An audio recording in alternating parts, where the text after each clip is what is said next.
Pozdrav v Resnični knjižnici, na današnji predstavitvi knjige dr. Danila Šustra Kaj delajo filozofi.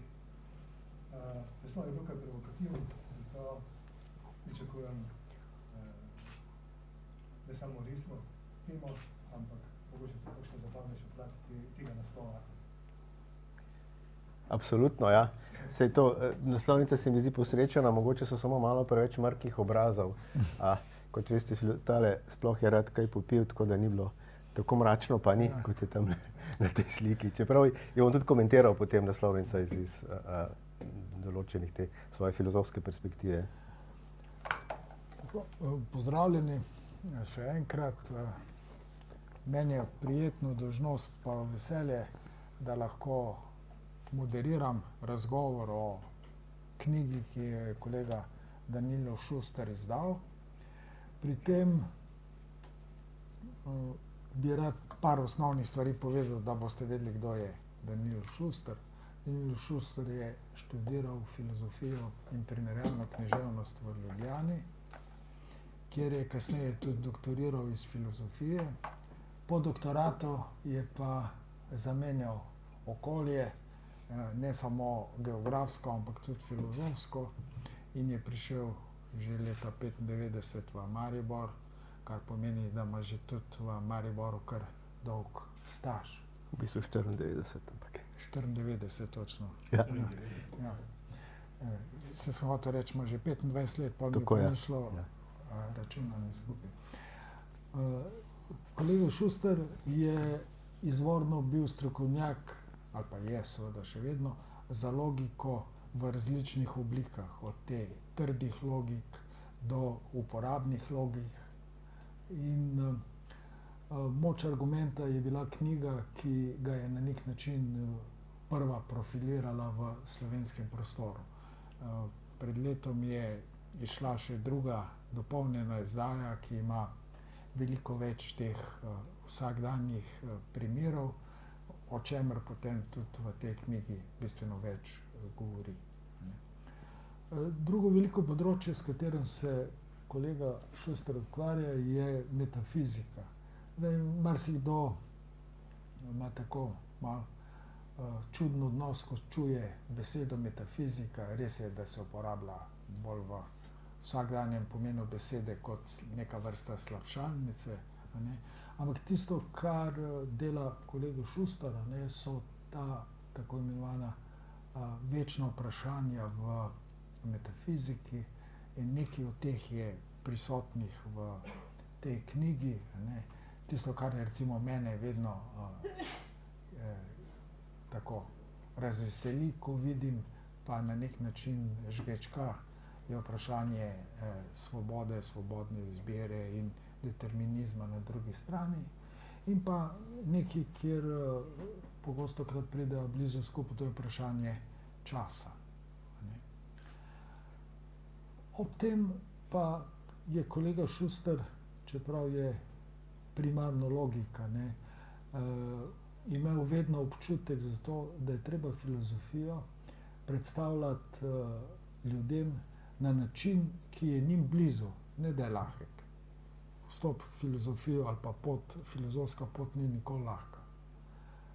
Res pa je, da se lahko olajša, in Danilo je s svojimi mnogimi razpravami poskušal točno to najti, neko vrsto ravnotežja med resnostjo teme in ustreznim obravnavanjem in predstavitvijo, ki omogoča tudi ne najbolj podučenim bralcem ali poslušalcem, da lahko spremljajo to razpravo.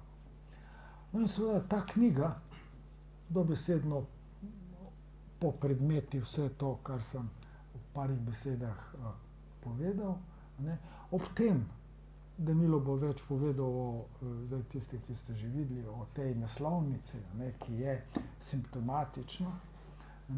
Tisto, kar pa bi jaz, preden bo avtor dobil besedo, povedal, je pa to razmišljanje, kaj pravzaprav res ta naslov pomeni.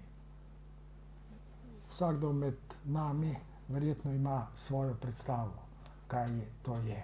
Ne. Tisto, kar sem jaz vedno zagovarjal, in vem, da je Danilo zelo blizu tega, je, da filozofi razen velikih izjem ne ponujajo velikih teorij, ki zaobsežejo vse, kar je, in najdejo pravo rešitev ali pa pravo rešitev za vsa vprašanja, ki se pojavljajo v nekem času, v nekem prostoru.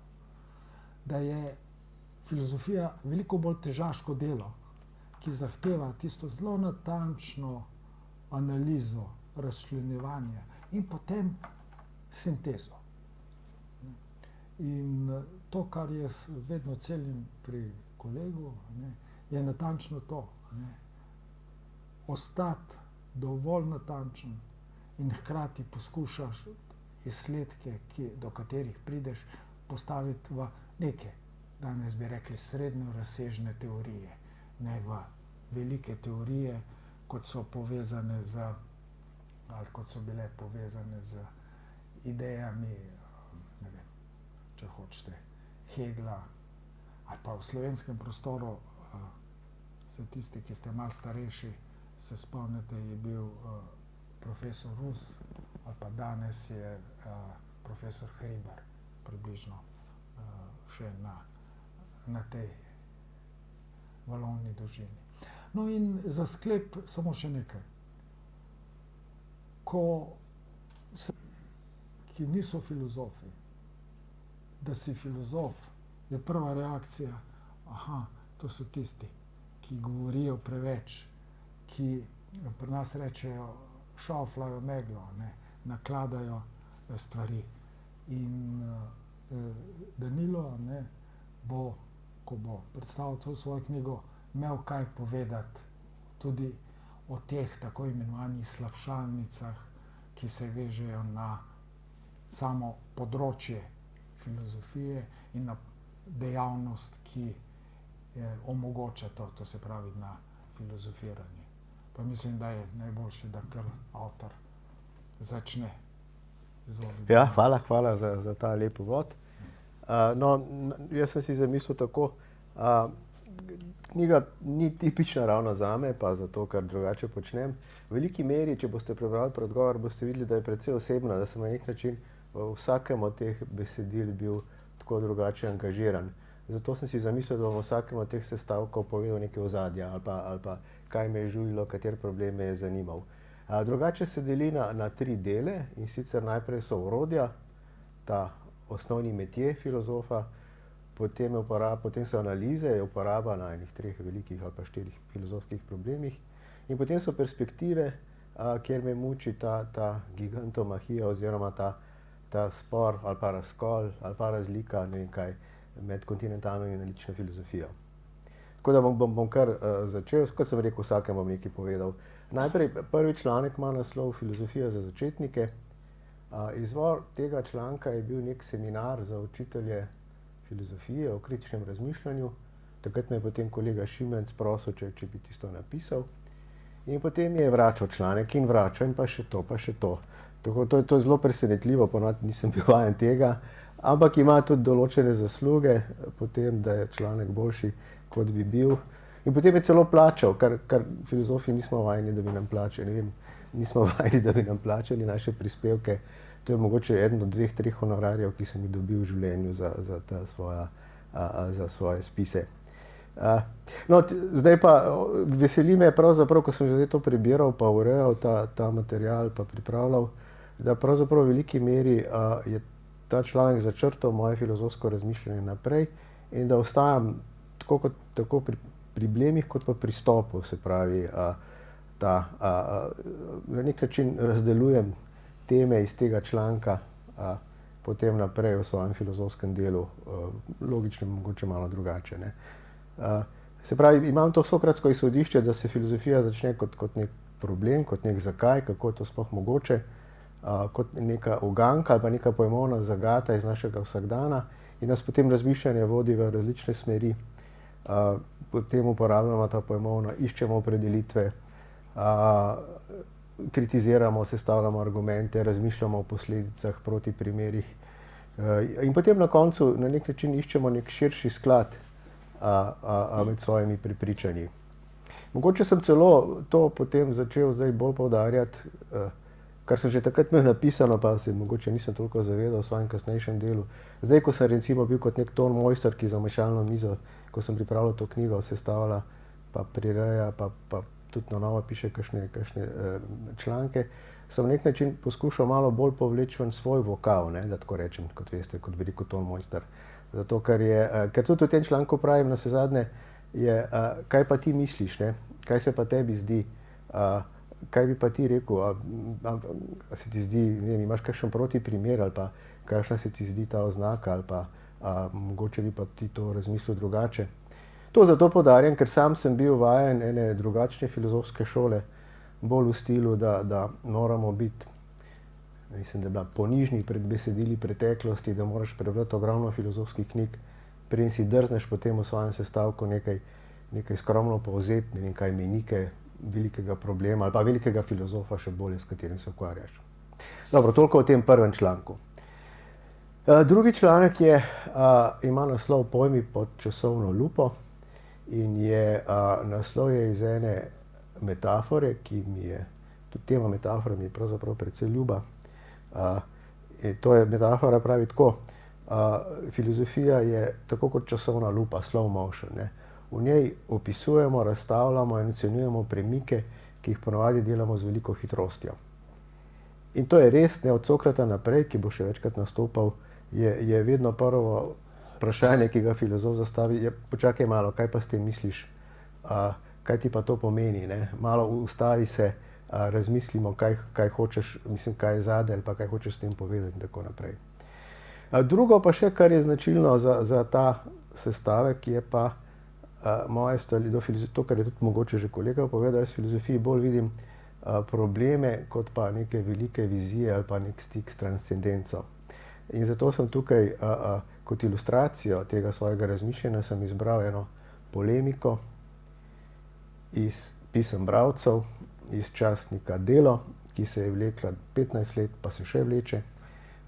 Polemika je pa okrog tega, ali je ateist vernik. Se pravi, v stilu, se veste, vsakdo nekaj verjame, ne? Tako ateist kot eksorcist ali pa kreacionist ali pa darvinist. In zato smo vsi verniki. Tukaj je ena serija, potem meni so prav zabavni, teh pisem pa teh odlomkov. Najprej je to sicer bilo zamišljeno kot neka kritika, kako so ljudje neumni, mislim v smislu, da je to, bilo je pravzaprav mišljeno za eno moje drugo področje, se pravi za moč argumenta, za kritično razmišljanje. No, ampak potem sem pa pravzaprav ugotovil, da ne gre za neumneže, ne. Vsak pravzaprav je neka nit, ki jo vsak vleče. Pri vsakem tudi takoj prepoznaš motivacijo, eni so verni, eni so za znanost, ene bolj zanima nekaj praktično življenje, pa odnos vera, življenja in tako naprej. Tisto, kar pa je, da se ne zavedajo se celote, ne poznajo zgodovine idej, ne poznajo drugih področij, ne poznajo argumentov, skratka ne razmišljajo o posledicah, ne pozna tega osnovnega filozofskega metjeja in sem to izkoristil za prikaz teh svojih stališč o filozofiji, bolj kot kovček orodij, ne pa kot kovček teh velikih stališč. Tretji članek ima naslov Argumenti za filozofe, nekaj lahkih komadov. Kdor mogoče pozna film, da je naslov 5 lahkih komadov. Dejansko sem imel v mislih 5 argumentov, ampak potem so prišli samo 4 in je zato naslov nekaj lahkih komadov. Naslov, film je sicer, tudi v filmu je ta naslov, to je star film sicer s Jackom Nicholsonom, je naslov izvira iz neke knjige iz lekcij za klavir, se pravi, ki sploh niso tako lahke, ne, in tako tudi tile komadi moji, ne vem, če so tako lahki, bo presodil bralec.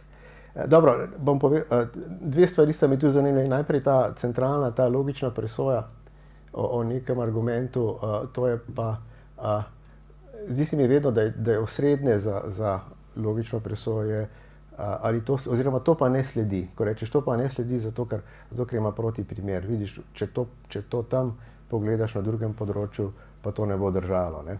Recimo, jaz začnem dejansko s primerom, znamenitim primerom iz naše filozofske zahodne tradicije.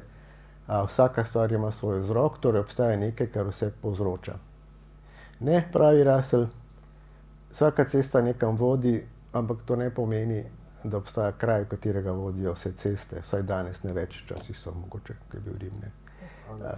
Dobro, to je eno. Druga dimenzija je pa, ki me tudi mogoče še bolj zanima, je pa vloga argumenta v filozofskem razmišljanju, pa v filozofskem besedilu. Tukaj en ameriški filozof, Robert Nozick, je nekoč zapisal ali pa rekel, da bi moral biti idealni filozofski argument tak, da bi tisti, ki bi razumel premise, pa ne sprejel sklepa, takoj umrl. Zdaj, če bi se to zgodilo, Homo sapiens bi izumrl, če bi se ta njegova zamisel argumentov kadarkoli udejanila, ne. Ampak dejansko me je pa zanimala vloga tega recimo vloga argumentov eni živi vlogi filozofskega razmišljanja in besedila. Bolj se mi zdi, da je to neka organizacija, neka centralna točka, okrog katere organiziraš svoje razmišljanje. No in to sem ilustriral z več primeri, mogoče najbolj tipičen je razprava o absurdu, to je en članek, znamenit članek od Thomasa Nagla. Argument lahko povem v 2 stavkih. Tukajle je pa kar veliko ljudi, sem kar vesel, ampak čez 200 ali pa čez 100 let, pa enim ne vem, kam bo šla medicina, recimo čez 200 let nobenega od vas več ne bo. Zdaj, kakšen smisel ima zdaj vse to, da ste zdaj tukaj pa meni poslušate? Argument je skratka, pri Nozicku je čez milijon let ničesar, kar se zdaj dogaja, nam je danes pomembno, čez milijon let ne bo več pomembno, torej življenje je absurdno. V redu, to je argument, ko vidite, sta 2 stavka, pa vsakega so kdaj obšla ta tip razmišljanja. Ampak seveda potem Nozick pravi, da je argument slab ampak da izraža nekaj, kar nas zadeva, ne. Jaz sem potem to začel razpletati, v bistvu bolj kot organizacija, tisto izhodišče, ne, kakšna lastnost je pravzaprav, to, da nam je življenje pomembno, je očitno neka lastnost, ki se spreminja s časom. Obstajajo dejstva, ki se spreminjajo s časom. Potem, kaj je sploh, recimo, absurd je navsezadnje tudi nekaj, kar je smešno, ne. Kakšen je odnos absurd pa humor. Bom to ponazoril za eno šalo, ki mogoče ni tako smešna, ampak boste videli poanto. To je tipičen kontekst, pri zdravniku pride pacient pa pravi, doktor, mene pa po nesreči sem požrl uro.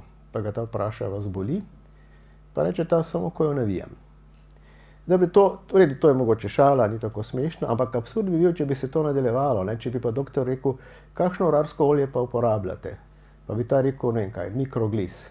Pa bi rekel, doktor, veste, da vam svetujem mogoče Supra 65. To bi bil pa absurd, razumete, če bi se kar nadaljevalo in nadaljevalo, ne. Zdaj, moje vprašanje, kje bi se pa tu začel eksistencialni absurd, razumete. To nadaljevanje je Monty Python, ampak eksistencialni absurd je pa nekaj drugega, je pa nek trk perspektiv, zunanje in notranje. Skratka, preberite si, če vas zanima, ampak tisto, kar sem želel, je, da je da je pravzaprav ta 2 stavka, ne, to je samo izhodišče za razmišljanje, neka organizacija našega mišljenja, potem pa gre naprej, razmišljate o primerih, proti primerih, tudi o svojem doživljanju in tako naprej. Dobro, 4. članek, to je potem že pa pridemo na področje tako imenovanih analiz, to so pa bolj teme, niso orodja ali pa ilustracija orodja, ampak so prav analize določenih tem. No in ena od tem, na katero je pozoril kolega Bojan, je vedno bila svoboda, izbira, svoboda. In ta je seveda tipičen filozofski problem v skladu s tem, kar sem zastavil v 1. članku. Prav zavestno sem dal pa naslov sestavljanka.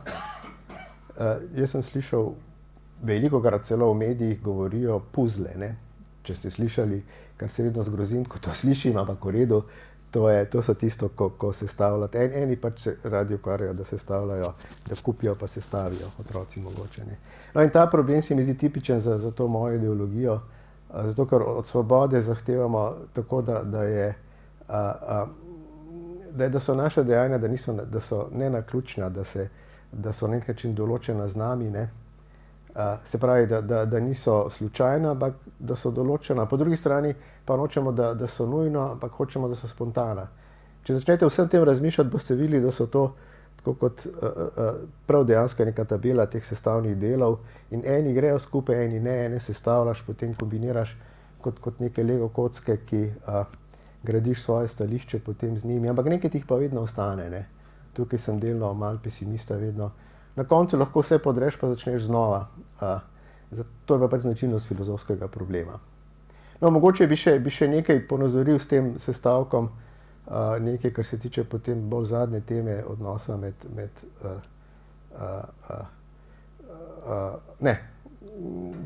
bistvu bom najprej ilustriral, pa bom o tem povedal. Namreč v drugem delu tega članka pa skušam res malo bolj izvleči ven ta svoj vokal in razmišljam o problemu obžalovanja. Problem svobode je na tej doživljajski ravni povezan s problemom obžalovanja, ne. Marsikdo vedno kaj obžalujemo. Pa in to je smiselno samo, če bi lahko ravnali drugače, če imamo kako izbiro, ne. Zame en predmet, ki simbolizira obžalovanje, je dežnik. Bom povedal, zakaj. Zato, ker razmišljam, ali bi ga vzel ali bi ga ne bi vzel. Potem ga vedno kje pozabim. Ker ga pozabim, kupim novega, pa kupim enega za 5 evrov. Ker zakaj bi kupil boljšega, če ga bom potem itak pozabil. In ker kupim novega, kupim takega, da mi ga potem v prvem vetru mi razpade. Skratka, ogromno dilem okrog tega, kaj bi bilo, če bi bilo, pa kako bi bilo lahko drugače, je pri meni povezano z dežnikom. In zdaj se točno vprašamo, kaj točno obžalujemo. Obžalujemo, da nismo natanko taki, kot smo bili, ravnali drugače, recimo pozabili ste ga na vlaku, v restavraciji, zakaj nisem pogledal boljše, zakaj nisem še enkrat šel nazaj. Ali to pomeni, da natanko taki, kot smo bili v teh okoliščinah, to bi rekel nekdo, ki misli, da tehnično se mu reče inkompatibilist, ali obžalujemo to, da pač je nek dejavnik, malo bolj bi lahko bili pozorni ali pa malo bolj natančni ali pa tako naprej, ki je pod našim nadzorom in bi to lahko spremenili. Skratka, to je okrog te svobode. Naslednji članek ima naslov Realizem za začetnike, skromnost in prevzetnost. To je tudi velika tema filozofska, k njej se vračam pravzaprav že od diplome. Enim se zdi trivialna, enim se zdi obskurna, pa bom tudi to v obliki enega argumenta predstavil. In sicer pravi argument, stvari lahko poznamo samo kot v povezavi z nami, z našim zaznavnim aparatom, z našo pojmovno shemo, z našo perspektivo. Torej ne moramo spoznati stvari samih po sebi takšne, kot so. Zdaj, to lahko po eni strani razumete kot to veliko kantovsko dilemo, razkol subjekt-objekt in ta razcep. Eni pa to imenujejo najslabši argument na svetu, če smo spet pri argumentih. Zakaj? Zato, ker je to tako, kot bi rekel, imamo oči, torej ne vidimo, ne? Zato, ker vedno vidimo samo sebe in svoje projekcije. In zdaj imate spet lahko vas vleče na eno stran, na drugo stran, ne? Na eno stran recimo eni pravijo nekaj iz razprav med družboslovci in recimo naravoslovci ali pa tehniki, bom povedal. Eni pravijo, šele ko bom videl, bom verjel, to rečejo naravoslovci. Družboslovci mu pa odgovarjajo, ne, šele ko boš verjel, boš videl. Zato, ker moraš najprej biti v enem svetu pojmovnih shem, pričakovanj in tako naprej. No, kakorkoli tudi tukaj o tem potem razpredam, pa se v bistvu imam eno svojo idejo o realizmu kot nekem regulativnem idealu. Ampak tukaj so 3 komponente, ki mislim, da so centralne v tem problemu. Eno je neodvisnost sveta, potem obstoj seveda in pa spoznanje, možnost spoznanja tega sveta. In mislim, da je ta neodvisnost en klanec, na katerem potem drsimo v brezno skepticizma. No, to je pa potem naslednja tema, 6. poglavje je pa paradoks skepticizma. Tega tudi lahko zelo enostavno predstavim, ne. Po eni strani veliko stvari vemo, da je danes torek, kaj pa vem, da so v tej sobi ljudje in tako naprej. Po drugi strani pravi en filozof, ki ga sicer malo omenjam, pa je meni predvsej ljub, David Lewis, on bo rekel, spoznanje po definiciji izključuje možnost zmote. Skratka, če začnete razmišljati o možni zmoti, boste se nekako zamajali, ali res vem ali ne. In potem je pa tretja komponenta od Descartesa dalje, ne, da zmote pa nikdar ne moremo izključiti povsem. Descartes ima ali sanjamo, potem imate zli demon, vas lahko vara ali pa lahko je, ne vem, sodobne variante so razne možgani v kadi in tako naprej, skratka ali pa matrica. Skratka, tega nikdar ne morete izključiti. No, potem je prvi del ena ta analitična v bistvu razprava, kako razreševati to trojko oziroma ta paradoks skepticizma. No, v drugem delu se pokvarjam z enim drugim vprašanjem, namreč ali nas bo to vrglo iz tira oziroma nas bo to vrglo iz cone epistemskega obdobja. A čutite kakšno epistemsko tesnobo zaradi možnosti, da tukaj začne vse razpadati pa se podirati, ali pa tako kot pri Neju, da bodo začeli neki prameni svetlobe se pojavljati, ne vem kaj. Mislim, da nas ne bo, kaj pa nas bo, ne? In tukaj je, pa bom povedal neki situaciji, kaj nas bo vrglo iz te cone epistemskega obdobja. Recimo, mudi se vam v službo, greste ven, potem pa začnete razmišljati, ampak a sem zaklenil vrata, a sem vklopil alarm, a sem spustil mačka ven. To ste naredili 100krat, 1000krat, ne, ampak potem pa začnete, mudi se vam, ne, ampak še enkrat morate preveriti, ne, in to pa je nekaj, kar vas bo vrglo. Ali pa recimo, no, jaz navajam en primer, ki ga sicer poznam iz svojega zanimivo ukvarjanja s protidejstvenimi pogojniki, z logiko, in to je en znan logik, je o temle pogojniku razpravlja. Če bi mi bila Barbara, moja žena, nezvesta, bi še vedno bil prepričan, da mi je zvesta, saj bi bila njena prevara tako popolna, da tega ne bi nikdar opazil. No, to je pogojnik, v redu. Ampak zdaj pa začnite to, on je to sicer potem razpravljal iz logičnega vidika, zdaj pa vzamete to z vidika doživljanja, ne, recimo, da je res. Žena je zvesta, ampak je pa tako pametna, da nikdar ne bi opazil te prevare, ne. Kaj zdaj če začne ta mož nesrečni o tem razmišljati, kaj naj naredi, ne, naj najame detektiva ali naj začne prisluškovati telefonu, naj začne analizirati lase iz njenega plašča in tako naprej, montira prisluškovalne naprave, ne. To bo zelo verjetno uničilo njeno zvezo še prej, kot pa kakršnakoli druga skeptična hipoteza, ne. V bistvu vemo, kaj bo bolj pomagalo, ne. Pomagalo bo malo zaupanja, če tako rečem, bolj, ali pa neka drugačna perspektiva ali pa slika sveta. No, tukaj je pa nekaj, kjer pa sledim Wittgensteinu, ki je opozoril, da so lahko te skeptične hipoteze, ne, da niso samo te velike, globalne, nekaj predpogoji žitja in bitja, ampak da tudi na svojem vsakdanjem nivoju, mikronivoju, nekaj vključimo v svoj sistem kot z razlogi, ne, se pravi upravičujemo, dokazujemo, nekaj pa imamo kot samoumevno, kot eno ogrodje, ki ni podvrženo dvomu. In mislim, da če se tega včasih zavemo, ko to zaškripa, mislim, da to je izvor te epistemske tesnobe, ki je tudi eden od tem, ki je vedno povezana s skepticizmom.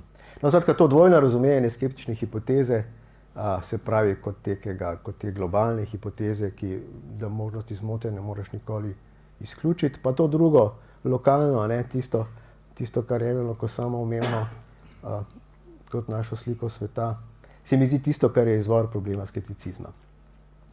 Dobro, potem naslednja razprava ima naslov Odločnost in spravljivost. Ta je pa povezana z eno temo, za katero sem prav vesel, da je oživela.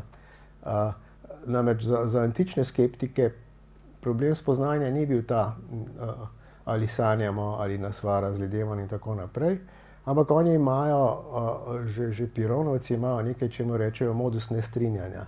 O vsaki stvari se pravzaprav oni bodo rekli, se lahko ne strinjamo, obstaja nestrinjanje, obstajajo intelektualni spori. Torej, nič ne vemo, bodo oni rekli, ne. Ampak dobro, vzamete, bolje, se mi zdi zanimiv ta revitalizacija teh vprašanj o spoznanju na nivoju tega strinjanja med strokovnjaki. Mislim, nestrinjanje se misli, lahko so kakšne velike teme, ne vem kaj, etične, politične, lahko so pa tudi zelo vsakdanje, ne vem, katera dieta je najboljša ali pa najbolj zdrava ali pa, če želiš shujšati. In to je en fenomen, da se ljudje, ki jih cenimo kot intelektualne sovrstnike, da se z njimi ne ki so razmislili, ne vem, o dieti ali pa če hočete o kakšnem političnem vprašanju, tako kot vi, vse so premleli, ampak imajo drugačne stališče od vašega. In vprašanje je, ali boste, kaj zdaj narediti, ne? Ali boste vztrajali pri svojem, ali boste to, da se nekdo ne strinja z vami, vzeli kot neko dokazilo, ki ga morate upoštevati. Recimo, če se spet vrnem k tem svojim dežnikom, pogledajte skozi okno, vidite eno osebo nosi dežnik, pa si rečete, v redu, moramo vzeti dežnik. Pogledajte skozi okno na drugi strani, vidite dve osebi, ki nimata dežnika. In zdaj mislim, da boste v dilemi, ne, a dežuje ali ne dežuje, bi vzel, ne bi vzel. Skratka, malo vas bo zamajalo to vašo epistemsko situacijo, kaj točno zdaj, ker boste imeli ta konflikt med dokazili. Podobno misli zdaj sta pa tukaj dva tabora, odločneži, tisti, ki pravijo, da moraš vedno vztrajati pri svojem, pa spravljiveži, ki mislijo, da to, da se nekdo ne strinja, je tako kot ono drugo okno. Se pravi, moraš upoštevati kot dokazilo proti svojim, moraš tudi upoštevati. No, jaz sem, če nekje v mojem duhu, v naravi, pa tudi glede na vse to, kar sem povedal o filozofskem problemu, tukaj zagovarjam spravljivost. Ampak več o tem mogoče. Mogoče bi še to, tudi, da bi to povezal z argumentom, zato ker Russell nekje pravi, da je ena od pomanjkljivosti vseh filozofov od Platona dalje, da vedno začenjajo svoje raziskave o etiki s predpostavko, da že naprej vedo, kakšni so sklepi, do katerih morajo priti. Jaz pa mislim, da pravzaprav naprej ne vem. Ne? Da življenje je zapleteno, mislim, da problemi niso lahki, ne? Tukaj si ne bi delal iluzij. Dobro, potem pridemo, to so zdaj pride pa tretji sklop so pa perspektive. Tukaj so pa moje razmišljanja o filozofiji nasploh, analitični in kontinentalni. Bolj bom začel z eno opasko, nekaj, kar pogrešam v našem medijskem prostoru, je mogoče, da ni nekega medija za dogajanja, ki bi spremljal dogajanja v svetu idej, od umetnosti do znanosti in sodobne filozofije, refleksije o družbi. Nekaj pa je, in tukaj sem nekoč zasledil v književnih listih, ker je slovenska filozofija vezana na francoski in nemški prostor, zato in potem naprej, tako in tako. Ne. In to je bilo vzeto kot samoumevno dejstvo. In to me je takrat zbodlo, zakaj je temu tako, zakaj je tako malo v našem prostoru ni prisotna ali pa nezaznavna anglosaksonska oziroma še boljše nadnacionalna analitična filozofija. Tukaj potem preigravam razne te, tudi v različnih stilih, ne.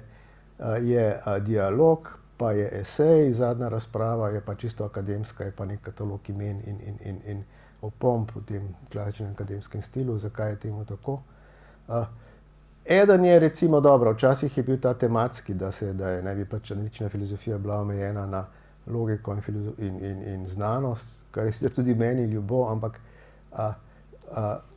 in na to meri ena opaska enega angleškega filozofa Gellnerja, ki pravi, da si domišljajevi ta kontinentalni, ali mislim francoski filozof, se pretvarja, da razume nekaj, česar v resnici ne. Dočim ta cinični, analitični filozof se pa pretvarja, da ne razume nekaj, kar v resnici zelo dobro razume. To so te naše tegobe, eksistencialne, naš svet doživljanja, naše etične dileme. Zdaj, če ste poslušali, kaj sem do zdaj povedal, ne, jaz sem govoril o obžalovanju, o absurdu, o svobodi, o tesnobi. To so vse teme, ki so včasih bi rekli kontinentalne, ne? Ampak zame sem, če vprašate kogarkoli, vam pa povedal, da sem prototip analitičnega filozofa v Sloveniji. Kar pomeni ta tematska, to mislim, da ne more biti ta izvor teh razlik. Veliko je, seveda, odnos do zgodovine, ne, je tudi ena od pomembnih ločnic. Če vprašaš kolega, recimo, s čem se pa ti točno ukvarjaš, bo znotraj te kontinentalne tradicije to pomenilo, na katerem filozofu delaš, na kar mu bo nesramni analitik rekel, to je tako, kot bi vprašal, na katerem kadavru prakticiraš avtopsijo, kar je nesramno, seveda, zato ker mislim, da so tudi da tudi jaz v bistvu zelo poudarjam to sokratsko tradicijo, pa mislim, da so najboljša dela o zgodovini filozofije so danes v analitičnem stilu pisana. Res pa je, da, no zdaj pa pridemo k tej naslovnici, ne, ta naslovnica v bistvu simbolizira tudi to moje razumevanje. Filozofija je ena spoznavna dejavnost širše skupine mislecev, ki rešuje probleme, preverja doseženo, pristajano, vrgljivo svojih stališč. Skratka, ta proletarska mi kar ustreza temu mojemu razumevanju filozofije. Skratka, da je to pojmovno delo, ne pa neko nadrazumno oziranje nevidnega absoluta. Ali pa. Tudi z tega vidika mi je vedno bil bolj ideal Sokrat, ne pa Platon. Ne. Pri Platonu imaš vtis, kar sem že enkrat rekel, da ima hotline, vročo linijo s transcendenco. Dočim Sokrat pa ne, Sokrat je pa proletarec. On pa dela, on pa ima to pojmovno delo. Čeprav, kot sem rekel, lahko je bilo mogoče edino malo bolj vesela, malo bolj veselih obrazov, bi lahko bili filozofi na tej sliki. Tudi sem vesel, da se je neka ženska pojavila na mojo intervencijo, ker to ni samo moško delo, kar je včasih tudi bil stereotip. Zdaj, mogoče, koliko sem zdaj korekten, čeprav kot samo preigravam te razlike, koliko sem korekten do drugih smeri. Mogoče sem bil včasih bolj oster nasprotnik kontinentalne filozofije, predvsem zaradi raznih klišejev in frazemov ali pa raznih meglic transcendence. Nikdar pa idej in problemov. In mislim, da je bilo velik preobrat ali pa mogoče bogatstvo filozofsko, da so te ideje in problemi preniknili tudi sodobno analitično filozofijo. Z tega stališča sem bolj ekumenski danes, ne. Mogoče se bom komu še vedno zdel pritranski, ne vem, pa pač naj sodijo drugi. Dobro, zdaj nekaj o dnevu filozofije, zato ker sem rekel, da sem prav vesel, da to predstavljamo v okviru dneva filozofije. UNESCO je leta 2002, že vidim, to sem si zapisal, poiskal, 3. četrtek v novembru določil za svetovni dan filozofije, ker je takrat uvrstil filozofijo med svoje prednostne naloge pri razvijanju dialoga med civilizacijami, kulture miru ter promocije človekovih pravic. Pri nas to obeležujemo od leta 2005, jaz prvič, mislim, da sem v okviru tega nastopil leta 2007, je pa kar nekaj besedil v tej knjigi dejansko povezanih z dnevom filozofije. Ali so referati, ali so potem prispevki bi objavljeni. Na nek način me ta dan prisili, da me malo iztrga iz tega filozofskega dela, da začnem razmišljati, kaj delam, zakaj, komu je to namenjeno, ne. In mislim, da ta sokratski duh te knjige nekako ustreza sporočilu, ki ga želi UNESCO. Sploh, ker filozofi, mislim, ne pričakujemo, da bo konec razprave neka izmera, v kateri se bomo vsi poenotili, ampak je tudi ta duh odprtosti pa nadaljevanja za razpravo. In potem seveda dobim večno vprašanje, ampak kakšna je pa od tega korist? To je, dobro, lahko potem vedno odgovorim Sokratom, da življenje, ki ni reflektirano, ni vredno življenja.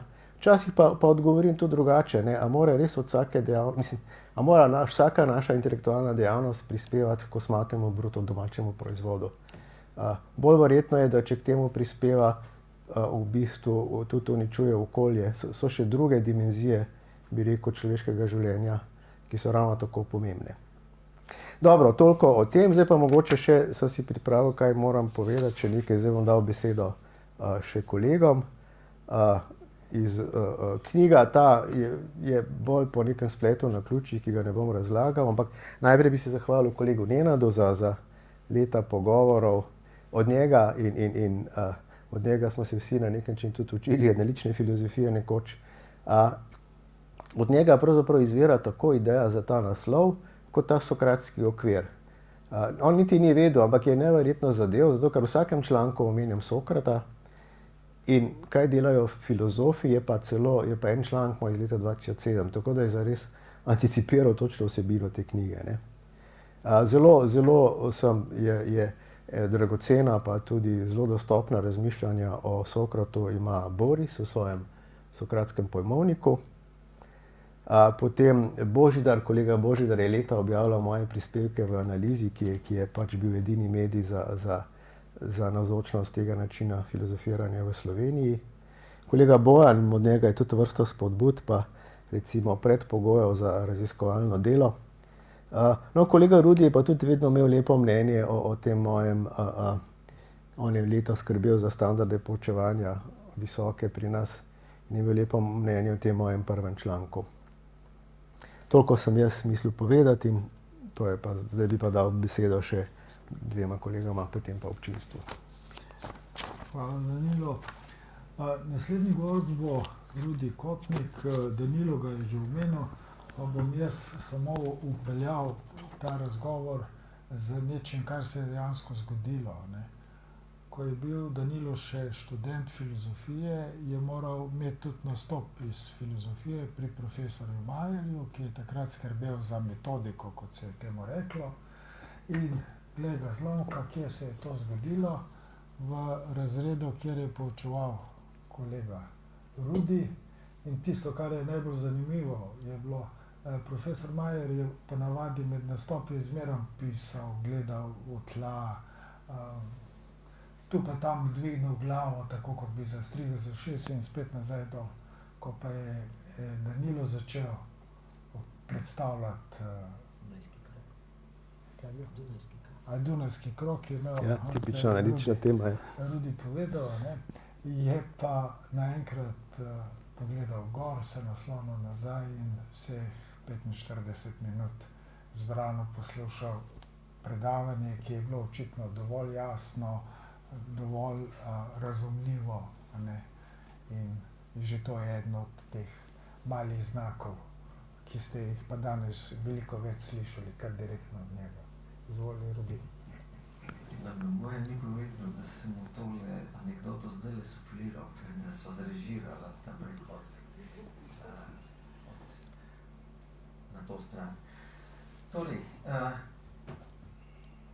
Danilo je že omenil to, s čimer se jaz ukvarjam.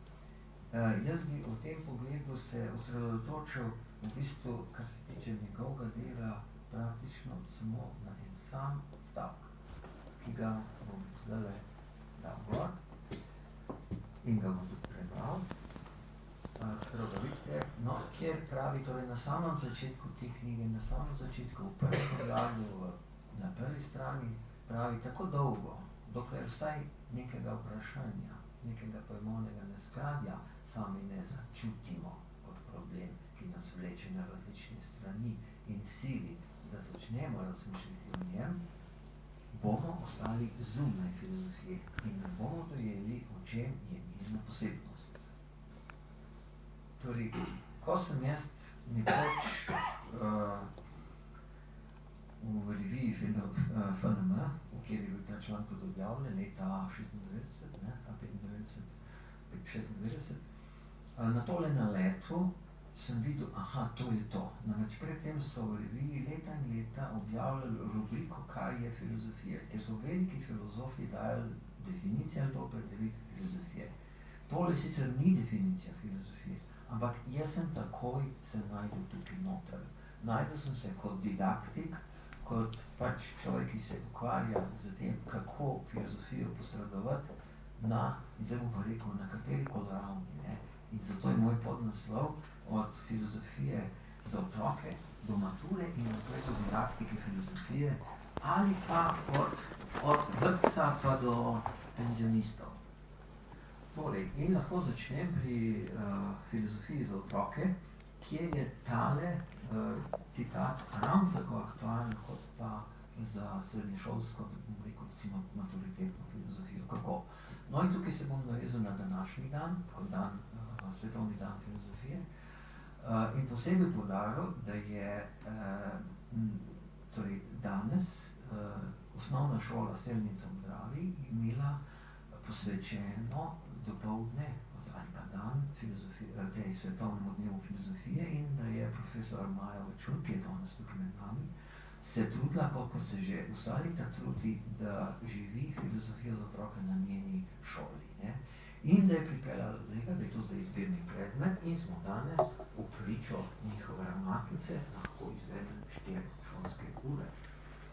Torej, in v tej uri, ki smo jaz izvedel, lahko vam povem, kako približno to poteka, da tam, ja, pa še to, kar se žensk tiče. Na tej šoli, vsa leta, odkar imamo s kolegico stike, zelo uspešne, ne, ni bilo še niti enega fanta, same deklice iz leta v leto. In letošnji skupini je 16 deklic. Izbirne predmete, ne, zanimivo.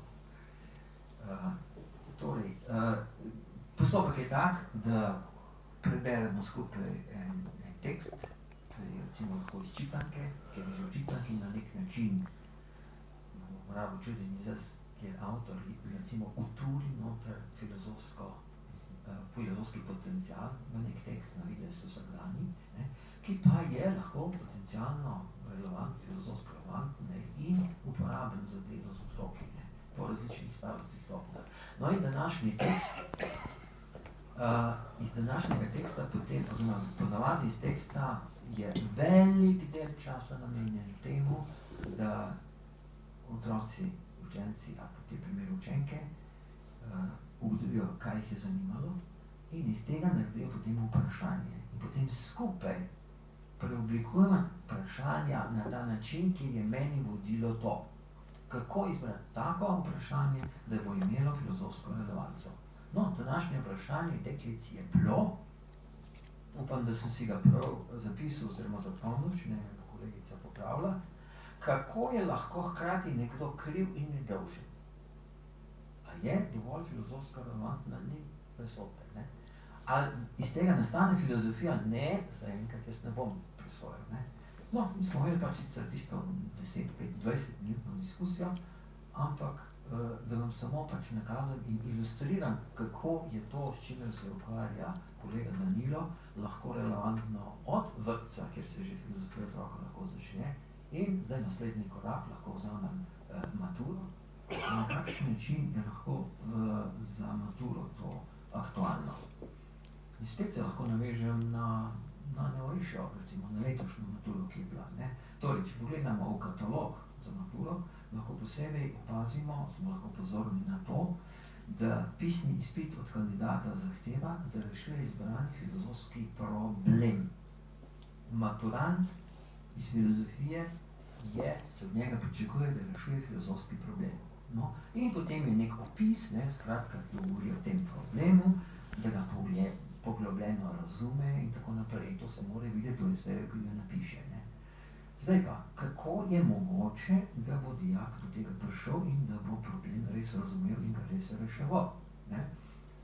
Nadalje najdemo v navodilih za maturo, na maturitetni poli, navodila, bodite pozorni na analizo ključnih pojmov in na problematizacijo njihove samoumevnosti. Pa smo pri Sokratu, ja. No in recimo primer, moralen človek si ne bi pomišljal žrtvovati posameznika za srečo skupnosti, človeško življenje in nekaj boje med tistim, kar si želimo in tistim, kar moramo. To sta dve vprašanje iz etike in vprašanje iz letošnje mature.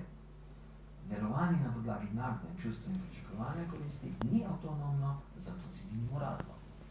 S tem so se letos dijaki ukvarjali, ne.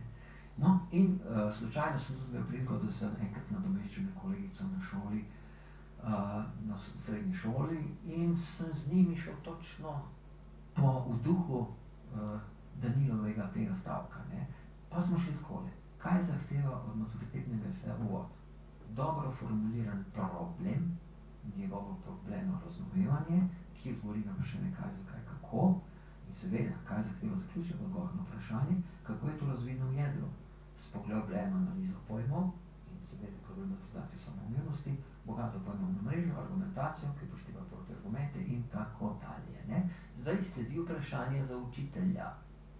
Kaj pomeni razumeti problem? Skratka, gre za učitelja, ki pripravlja dijake za maturo. In tukaj smo takoj spet ponovno na izhodišču pri tem vprašanju, ne. Torej, ko dijak, ko z dijakom skupaj uspemo priti do tega, da ga problem vleče, da ga vprašanje vleče na drugi strani, če je drugače pa, a te kaj vleče, ne? No, in ko ga začnejo vleči, potem smo na dobri poti, da ko bo problem razumel, ko ga bo razumel, bo našel ustrezno strategijo za reševanje problema s tistim znanjem, ki ga je potem dobil, ne. No, in za zaključek, kolega Danilo nam potem v nadaljevanju tega članka, ker sem jaz citiral zgolj prvi stavek, ne, ali pa poved, da ne bo slovenski hudi. On namreč prikazuje to na primeru jabolčnega bivanja. Torej, kako on rešuje problem skozi jabolčno bivanje, če želite odgovor na to vprašanje, je tam knjiga. Torej, tako, hvala. Hvala, Rudi. No, Danilo prej omenil, da je 3. četrtek v novembru dan, ki ga je UNESCO pripoznal kot dan, svetovni dan filozofije. Mimogrede, to je tudi dan, ko se začne točiti božole, in ko je Danilo omenil, da bi lahko bilo malo bolj veselo, je to dober premik k naslednjemu kolegu, kjer pa moram preden bo začel Nenad govoriti, povedati. Jaz sem Nenada spoznal preko knjige, rjavkasta, taka polovička te približno, marksizem in poststrukturalizem. Danilo je pa že naslednja generacija, in je spoznal Nenada kot avtorja mnogih člankov iz analitične filozofije, tako da lahko vidite, da je ta predzgodovina, ki je tudi Danilo imel, pa vsi mi tle, ki sedimo, kolegica Marija, ki je tam v zadnjo vrsto se skrila, božji dar, je nekaj, da je analitična nadgradnja nad ono klasično kontinentalno filozofijo. Tako da, pa še nekaj moram povedati, pardon. Nenad je imel tudi kar veliko prstov vmes, da smo Danila prepričali, da je prišel v Maribor. To sem se eno leto sem se s tem ukvarjal. Nenad, izvoli. Manipuliral sem njegove kolege v Ljubljani, vse živo sem manipuliral, da ga pripeljem v Maribor in je na koncu uspelo. To mi Matjaž Potrčnik dar ne bo oprostil, ne. Dobro. Jaz ne smem dolgo govoriti, ker mislim, da je že čas ono. Bi samo povedal, da je knjiga zelo, zelo inovativna in to, kar je neverjeten, je, da se ona bistveno razlikuje od vsega, kar obstaja na to temo. Znači, mi vsi skupaj izbiramo te knjige, uvode v filozofijo, vedno rabil za dijake, za študente, jaz sem rabil za svojo hčerko, sem tja, tako da poznaš, veš, kaj obstaja na trgu, in vam lahko povem, lahko, da nisem dobro informiran, ampak lahko vam povem, da nič ne obstaja, ki bi bilo primerljivo s to knjigo. Tako da je to precej zanimivo. Lahko je dobro, lahko je slabo. Lahko je slabo, da. Jaz bi poskušal nekako zorganizirati, da bi se knjiga prevedla v hrvaščino, s tem ne bo preveč pridobila, ker nobeni ne bere knjige, ampak mislim, da bi to vredilo nares, Jaz bi si izbral eno temo tukaj, to je tema, glede katere se strinjava, boljše bi bilo, če bi izbral nekaj, ki se lahko kregali, ampak ovo je bolj pomembno, znači, kaj pomeni razumeti filozofijo, to je ovo, ki si ti, Rudi, ki si omenjal, kaj pomeni razumeti filozofski problem, Kdaj imaš občutek, da dijak, študent, kdorkoli, da razume, za kaj gre. Danilo si kot vzgled si tu vzame tega, tipa. In to se vidi, kdo je to, pa dobro kapo, ima tipično sokratovsko kapo. Malo je ameriška, ampak nič za to, In dajmo se pol spomniti, kaj Sokrat dela. Spomnite se na državo. Znači, država začne, to je v hiši enega bogatega Atenca, to se spomnite, Kefalos, on bogi, on je mojih let. On je mojih let in razmišlja o starosti in kako je to fakt up, ne. Če si tako stari, čim bi se človek lahko veselil, ne. Znači, ne zgleda, kot Bog ve kakšna modrost. Ne, tako Cefalus zgleda onako pošteni tip, ki ima nekaj denarja, ne. To je pred par tisoč let je očitno bilo možno, ne, tudi v Grčiji, danes dvomim. To se dogaja v Pireju. To so vse tvegana področja, ne. To je zdaj polno beguncev, ne. Pa ti otoki grški, ne, ki je Aristotel sedel pa preučeval morske živali, ne. Ovo je v Pireju in on govori o sreči v naši dobi, ne, moji, in omenja tipa, ki je imel status kao ono modri pesnik, ne. To je Pindar, ne, in Pindar pravi, da bo nas v starih dnevih spremljala sreča, če smo v življenju bili pravični. Ne.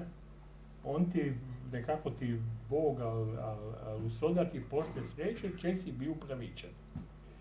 Njegov sin, ne,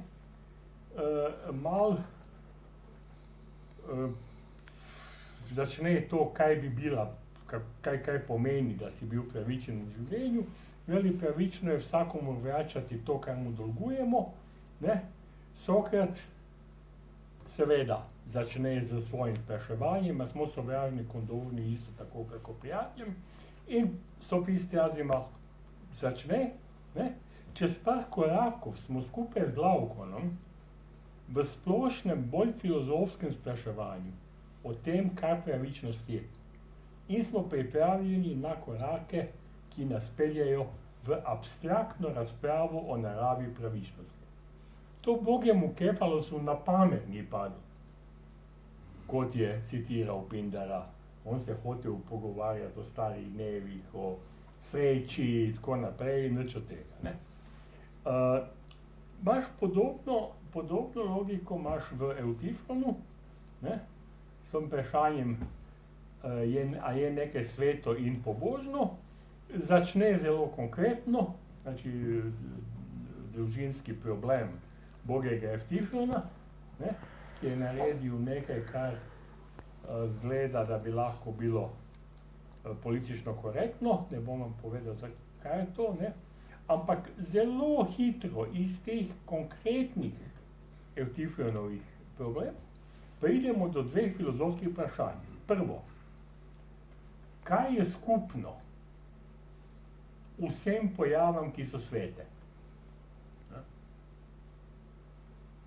In to ni, da te škof ali nadškof, da te to vpraša, ne. Vprašate filozof, vprašate nekdo, ki je nevtralen, ne. In še bolj zapleteno, a so dejstva sveta zato, ker jih Bog ali bogovi imajo radi, ali jih Bog ali bogovi imajo radi zato, ker so sveta. To je ostalo slavno v zgodovini filozofije kot Evtifonova dilema.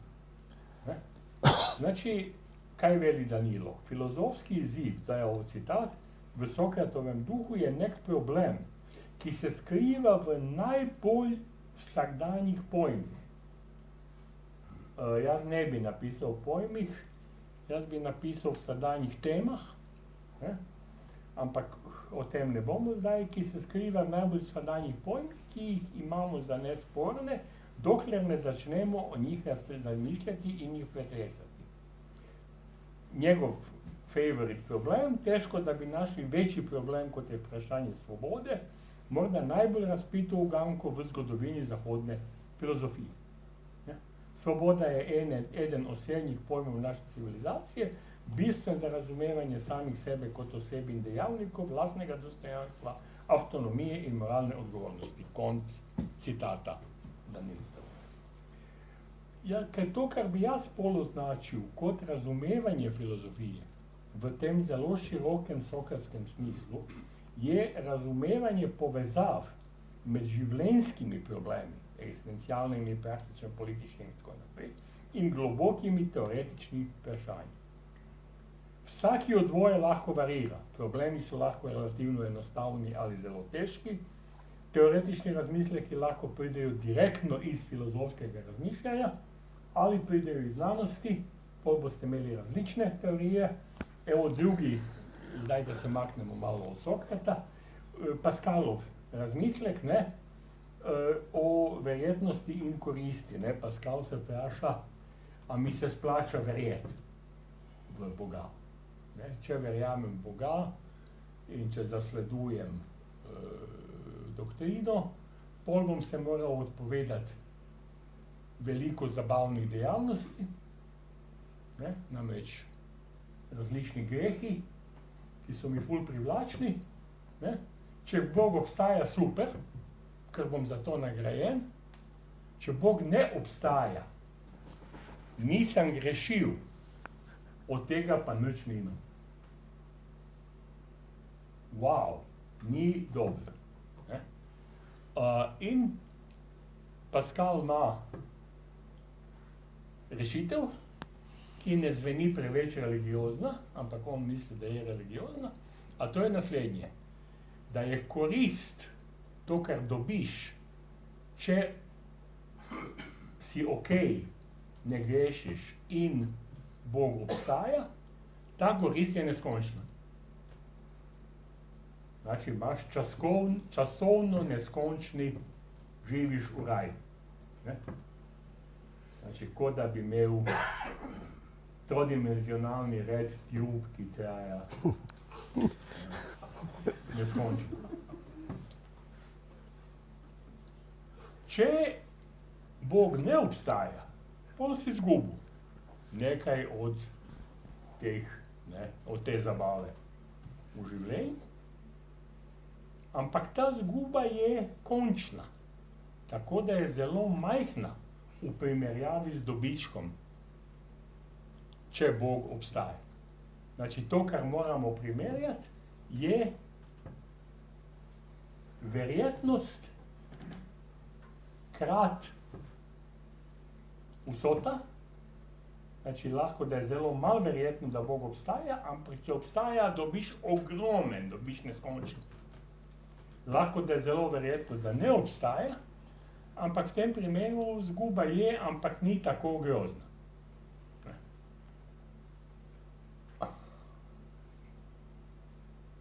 Veste, kaj je to? To so začetki sodobne teorije odločanja. Enačba, ki jo Pascal predlaga, je pravzaprav to, kaj se pozneje angliciziralo in se opisuje kot Bayesova teorija. Dakle, nekaj neverjetnega, mislim, da imaš ta eksistencialni verski problem, ne?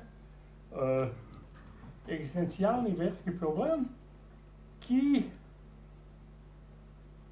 ga on skombinira z razmislekom o verjetnosti in koristi, ki je delno izposojen iz matematike. Znači, on je delal velik, to neskončnost sem tja, ne? In je ta splošni matematični, to matematično strukturo je direktno uporabil za eksistencialno in versko temo. Ne? Znači, to bi bila ideja, kako izgledajo tipični filozofski problemi. Ne? Danilo ponuja to tretjo kombinacijo, svoboda, determinizem, ne? Oboje ima vsakodnevne variante in bolj razvite variante. Determinizem je globoki in slavni problem iz znanosti, tako da je kombinacija egzemplarna za globoki, težki in pomembni znanstveni filozofski problem.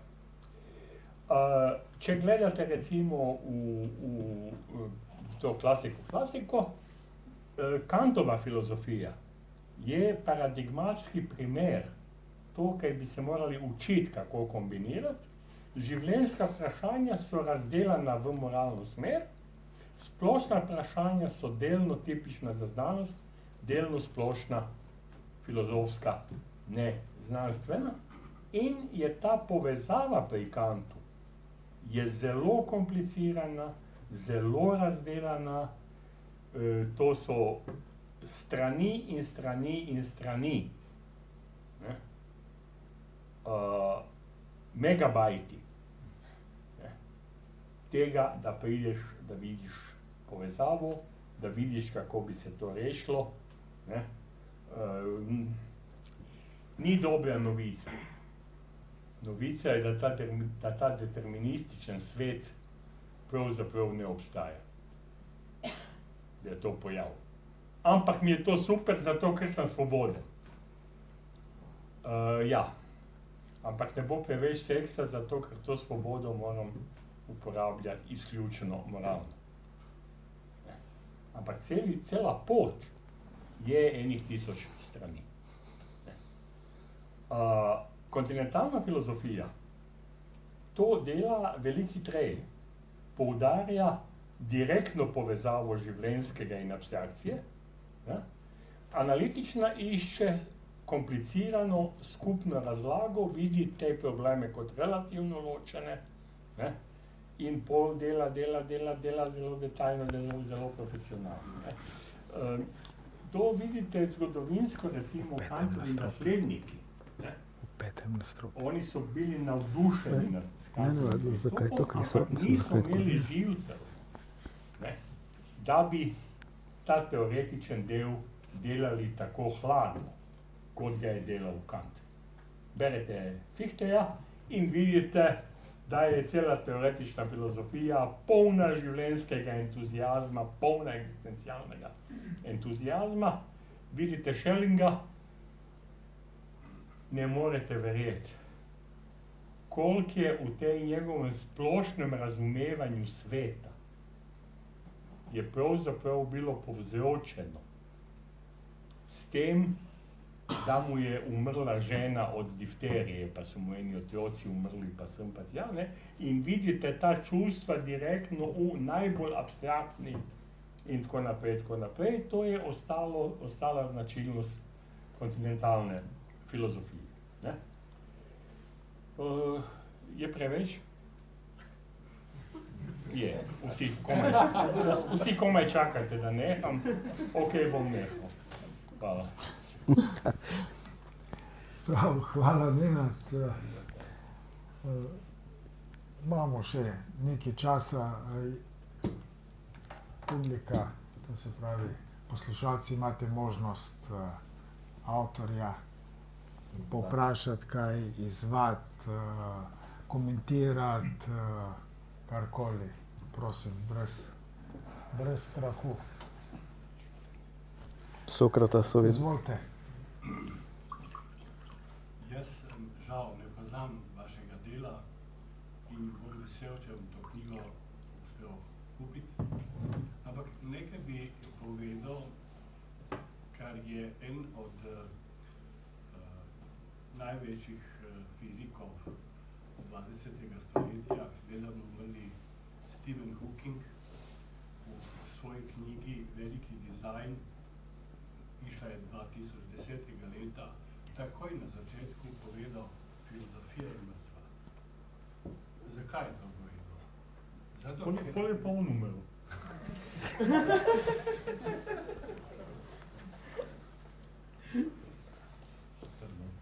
Ker ne sledi naravoslovnim znanostima in zlasti ne fiziki.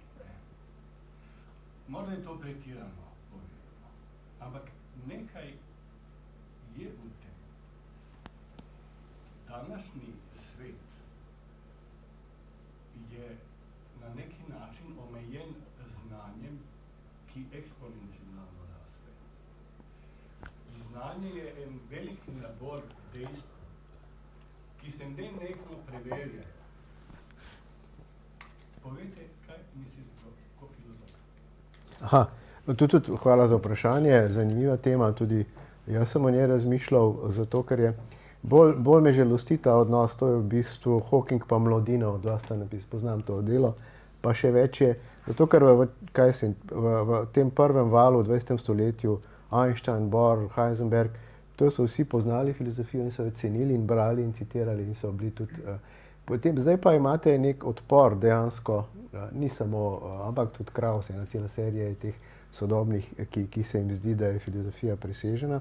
Samo mislim, da imajo napačno predstavo o filozofiji, ker mislijo oni, seveda, o velikem poku, pa ta vprašanja, ki se tičejo začetka vesolja, to ne vem, če je to bil katerkoli posel filozofije, da odgovarja. Mogoče na začetku, ko so bili predsokratiki, pa ko ste imeli to skupno, ko nista bila ločena še filozofija in znanost, ne. Ampak mislim pa, da pojmovni problemi, saj fizika ima pojmovnih problemov, koliko hočete, samo po eni strani so, če se jih fizik zaveda, bo vključil filozofsko dimenzijo v svoje razmišljanje, če se jih ne zaveda, bo pa doživel tisto malo zaničevalno včasih, ne, shut up and calculate, se pravi, tisto, kar reče mentor svojemu učencu, raziskovalcu, ali pa nekomu, ki ga izkorišča v laboratoriju. Skratka, tvoj posel je, da računaš, ne pa da se ukvarjaš z velikimi in globalnimi pojmovnimi problemi. Mislim, da fizika je naravnost preprežena s temi pojmovnimi vprašanji. Od ne vem kaj, če hočete interpretaciji kvantne mehanike, kaj je to dvojnost, val, delec, potem v kako razumeti naravo prostora in časa in tako naprej. Ne vidim, kako bi tu lahko izgnala filozofsko dimenzijo razmišljanja. Res pa je, tisto, kar lahko izžene je, ampak mislim, da bolj izganja teologijo, pa to tezo, da bo filozofija dala odgovore o začetku, o koncu, to so vprašanja znanosti, to drži. Ampak pojmovni problemi, pojmovna vprašanja bodo pa ostala. In tukaj bo vedno, lahko, ne vem, vprašanje prihodnosti je, ali bo to posel posebej filozofa, ali bo pač fizik moral vključiti eno filozofsko dimenzijo v svoje delo. No, to je moje mišljenje o tej temi. Hvala.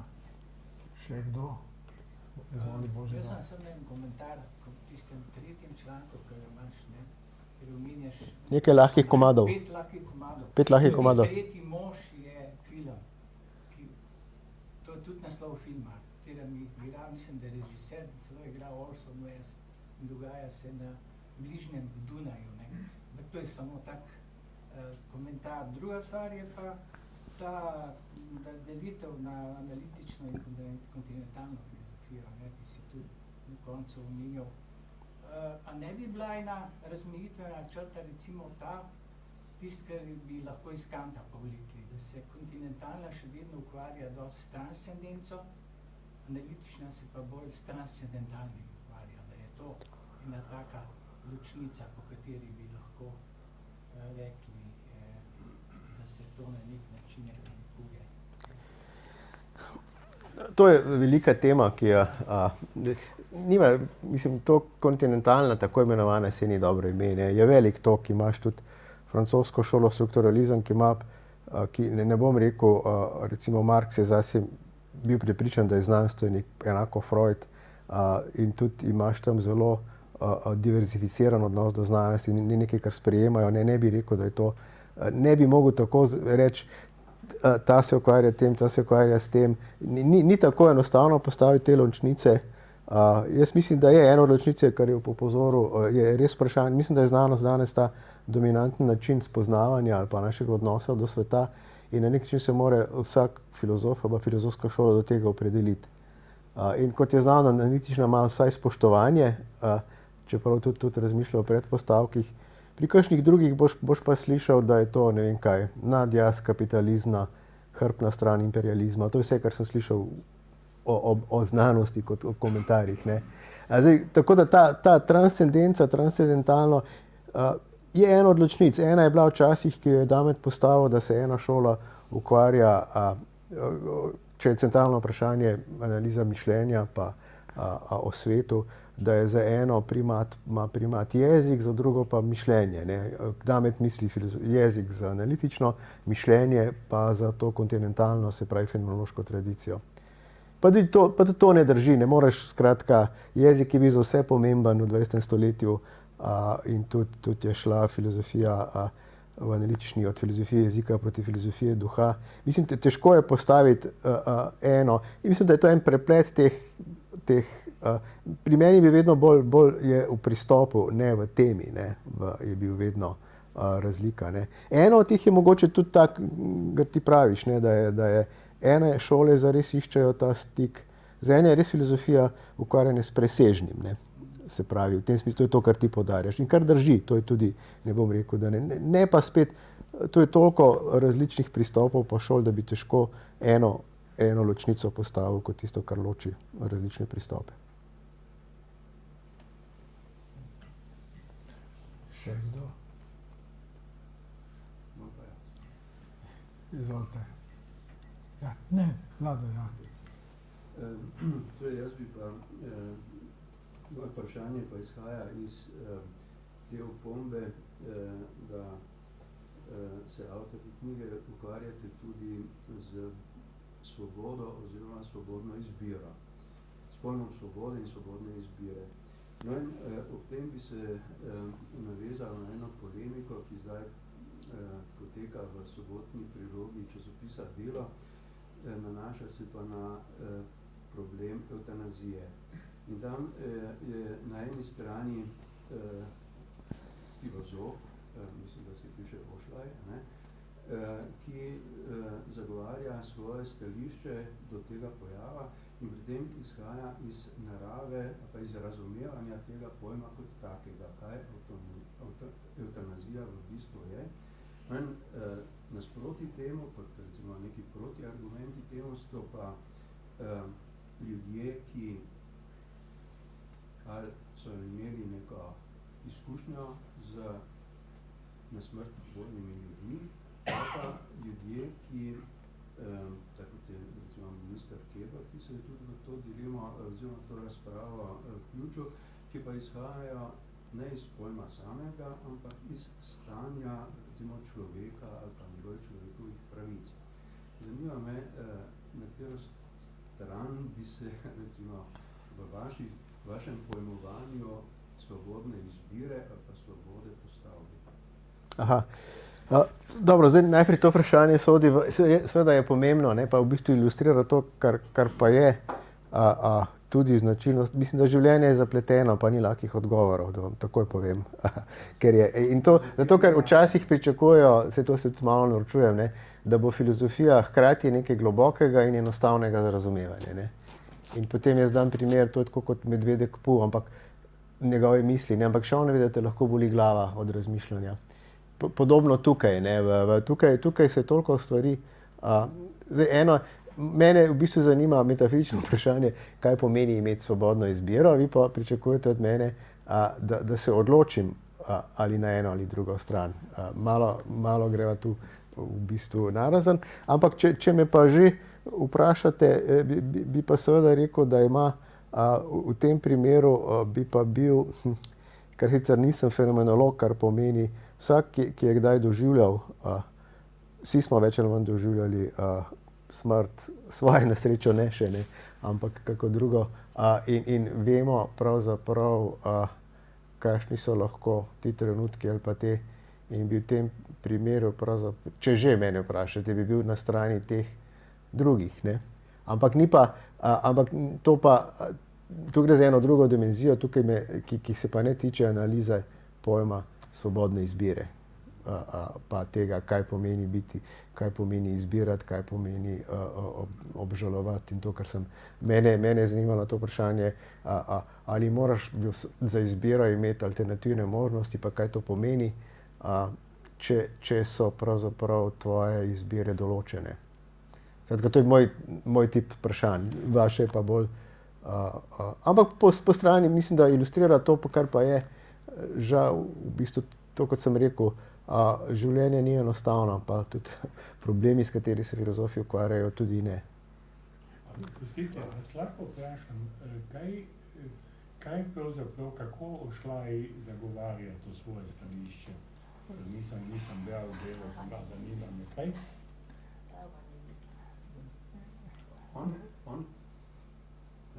Rado, kar. Dajte vi Kar. povedati. Ja, on pravi, da je stališče do evtanazije odvisno od tega, kako ta pojav, ta pojem razumemo. Ne? Kako evtanazijo pravzaprav definiramo? Ali gre za pomoč pri umiranju, ali gre pa za nudenje pomoči, da se smrt čim bolj odloži. Tak se nas to razume. Čekajte, ne razumem. Ne, bom jaz, ne. Kaj je ova druga? Ne, pusti. Da se čim bolj odloži, da z vsemi sredstvi, ki jih ima recimo medicina na razpolago, se življenje podaljša. Tudi če je zelo boleče. Tudi če je zelo bolan. Ne, kljub vsemu, čeprav bi Friderik to še boljše, ampak osnovno vprašanje, ne, ki je v ozadju in potem točka, na kateri stoji šla, je naslednja. Komisija za zdravniško etiko in bla bla, kakor je cel urad naslov, je sprejela naslednjo tezo. Kot evtanazija se šteje samo tisto, kar je prostovoljno, ne, in za zdravniško pomočjo. In to oni razumejo kot evtanazijo. One oblike, ki jih poznamo kot pasivne oblike, ne, opustitev zdravljenja, utegnitev zdravljenja, niso evtanazija. Čeprav cel svet, ko govori o evtanaziji, naredi to ločnico. Nimamo težav s tem, da bi imeli te tako imenovane prisilne evtanazije. In potem Ošlaj poskuša vsem očitati, češ da ne razumejo, o čem sploh govorijo, ne, da mešajo pojme med sabo. Ena izkušnja, ki sem jaz imel s to isto komisijo, ne, pri neki nalogi, je bila, da so oni to eksplicitno zapisali, ne, da je evtanazija samo to, kar oni opredelijo kot evtanazija. Da vse druge razprave, ne, želeli smo imeti vprašalnik, kjer bi zdravniki in medicinske sestre odgovarjali na te vprašanja, da to sploh ne spada po to. Zakaj? Ja, zato, ker je opustitev zdravljenja in utegnitev zdravljenja danes legalno dopustno. Ne? Čeprav je to po kriterijih, ne, pasivna evtanazija. To je sam mimogrede. Pardon, še kdo? Friderik. Ja. Ne bom zdaj šel v vprašanje evtanazije, pa moralnosti in zakonitve, tako dalje.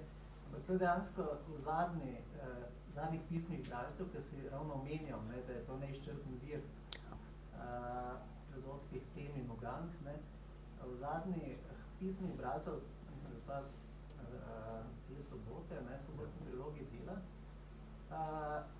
se on odziva na kritiko Debenjaka, ne, in dejansko piše take neumnosti, da ne moreš verjeti. Ne. In je neposredno se navezuje na to, kar je Danilo danes govoril. Ne.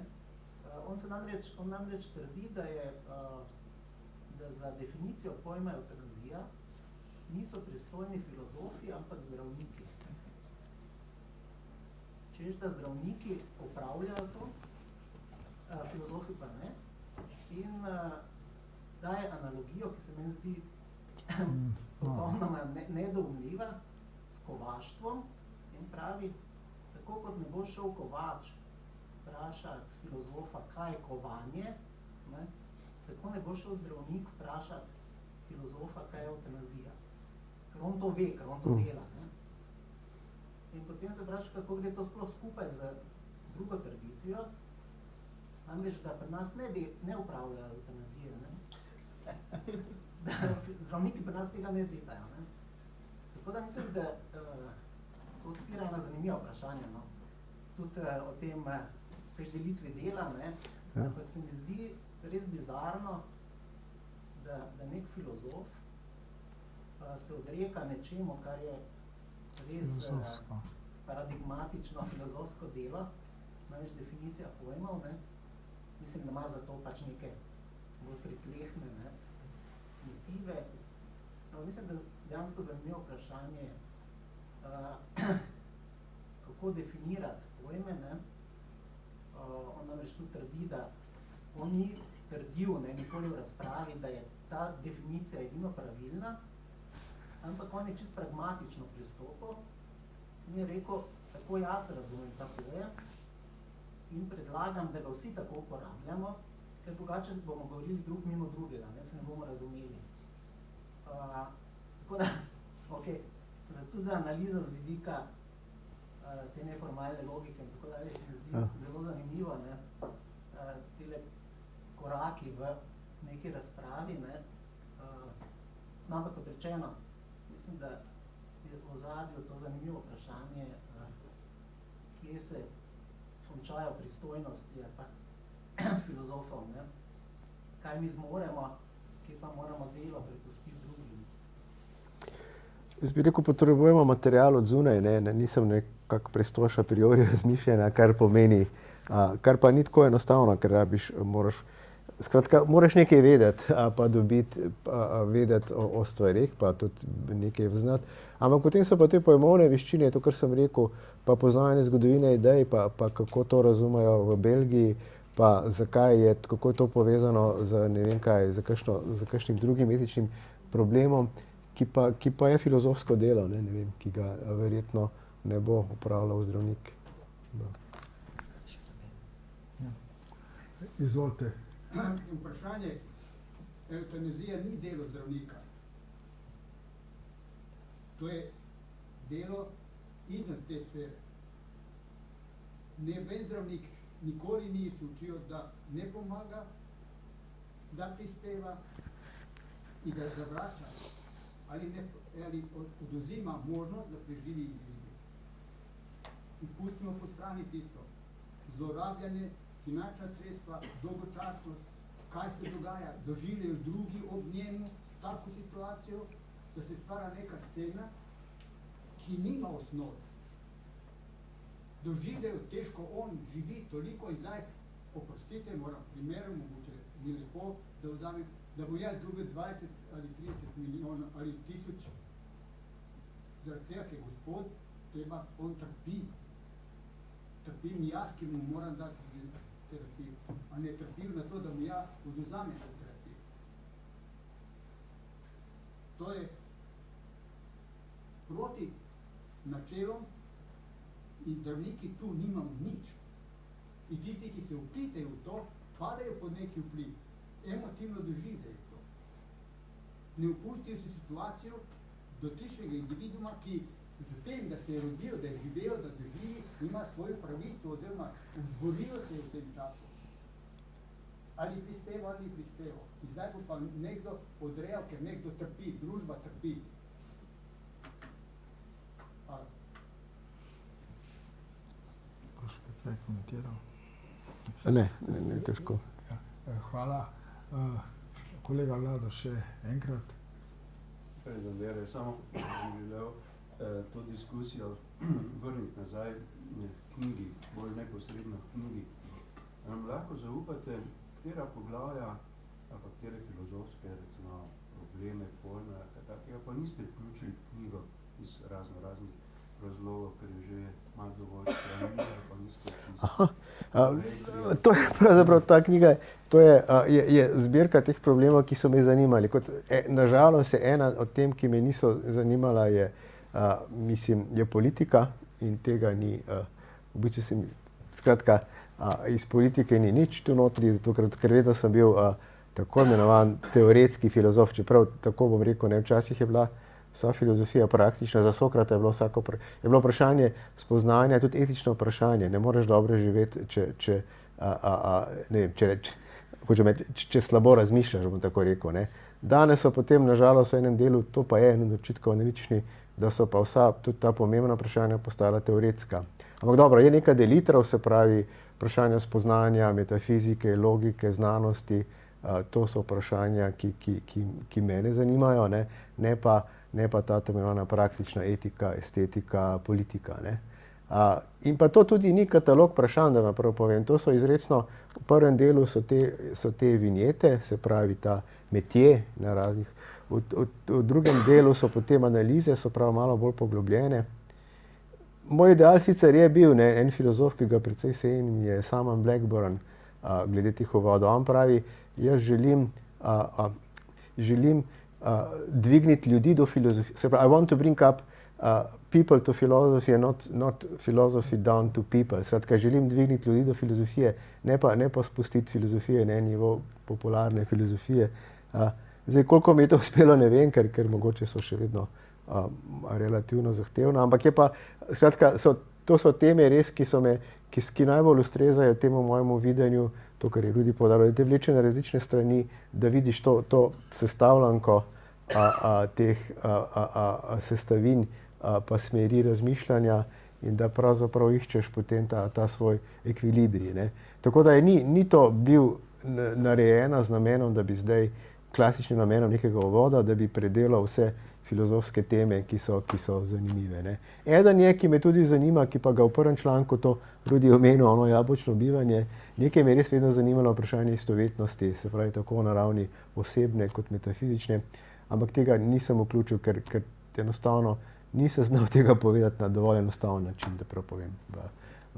Niti, pa se je konec koncev za te moje ideje, mislim, da je dovolj ilustrativna tudi to, kar je.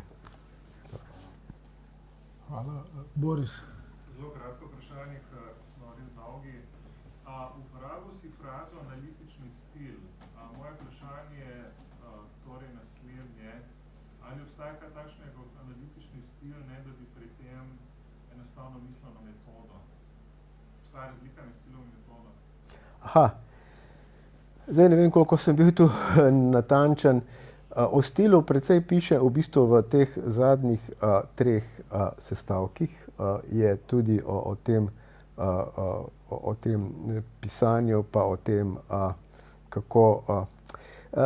Tako bom rekel, nekdo je rekel, da je, mislim, da je rekel Russell, ali pa Popper, ne že, da je stil tudi vprašanje etike. V smislu, ali želiš nekaj povedati jasno, pa meni bi vedno dejal nek klasični stil, se pravi, da to, kar, skratka, kot bi nekaj videl, pa to nekomu pripoveduješ, ne, kaj vidiš, ene svoje. Tako da v nekem smislu to je stvar etike, je v bistvu način pisanja, ne. Ali pišeš megleno, ali da misliš, ali včasih se reče, da tam tudi citiram, mogoče malo krivično, ampak nekdo citira. Bojda je Foucault, ki je eden od filozofov, ki ga pravzaprav analitiki še najbolj cenijo iz raznih razlogov, ki pravi, da se v Franciji pričakuje, da si vsaj, ne vem koliko, 20% nerazumljiv, drugače ne bodo imeli za filozofa. Ampak to pravi Foucault, ki je... Zdaj, ali je to res ali ne, pustimo, to so potem tipične ko se fantje med sabo obmetavajo z raznimi izmerljivkami. Ampak v tem smislu bi bolj rekel, da je tudi stil vprašanje metode, no, na določen način, če sem ti odgovoril. Ne. Hvala. Še kdo? Počasi je čas, da zaključimo nocojšnjo predstavitev, razpravo. Bilo je živo.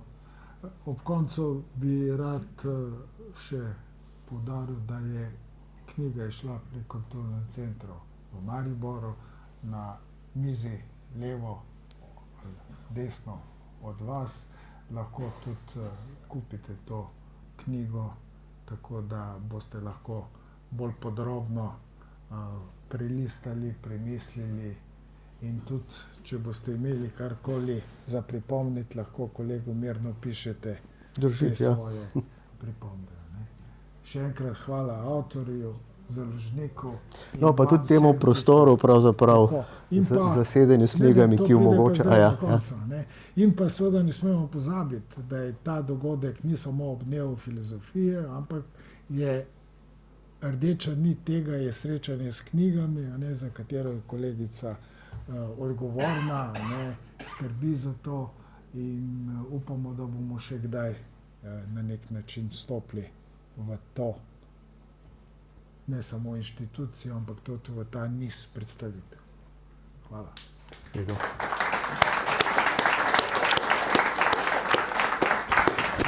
Hvala. se tudi v imenu Kulturnega centra Maribor najprej čestitev avtorju. Aha, hvala lepa. In se zahvalil vsem sodelujočim, tudi vsem vam, ki ste se tako številčno odzvali danes. Zelo me veseli takšen odziv. Hkrati pa vas tudi vabim k sodelovanju pri tej zbirki Znanstvena monografija, sodelovanju pri založbi na to temo ali mogoče katerekoli druge teme. In še enkrat hvala knjižnici, hvala vsem.